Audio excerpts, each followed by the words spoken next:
High court త్వరగా విభజించాలంటూ TRS ఎంపీలు parliament ముందు ధర్నా చేశారు. ప్రత్యేక రాష్ట్రం ఏర్పడిన తర్వాత కూడా హైకోర్టును ఇంకా విభజించకపోవడం అన్యాయమన్న ఎంపీలు ఈ ప్రక్రియ వేగంగా జరిగేందుకు కేంద్రం ముందుకు రావాలన్నారు.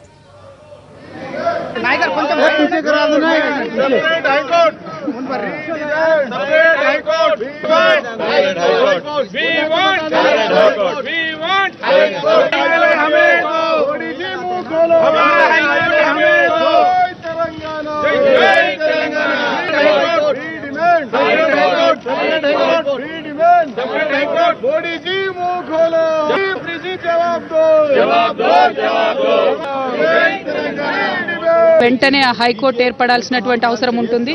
కానీ ఆ హైకోర్టు ఏర్పడకుండా ప్రయత్నం చేస్తూ ఉన్నారు.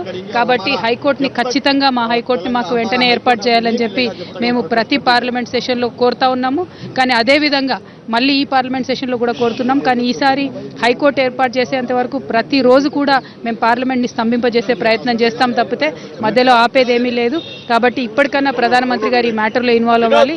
ఈ ప్రధానమంత్రి గారి క్యాబినెట్లో ఉన్నటువంటి సీనియర్ క్యాబినెట్ మినిస్టర్లు హైకోర్టు ప్రయత్నాన్ని ఆపుతున్నారని చెప్పి మేము నమ్ముతా ఉన్నాం. కాబట్టి వారి ప్రయత్నాలను కాదని ప్రధానమంత్రి గారు తెలంగాణ ప్రజల పక్షాన నిలబడాలి. తక్షణమే హైకోర్టును ఏర్పాటు చేయాలి.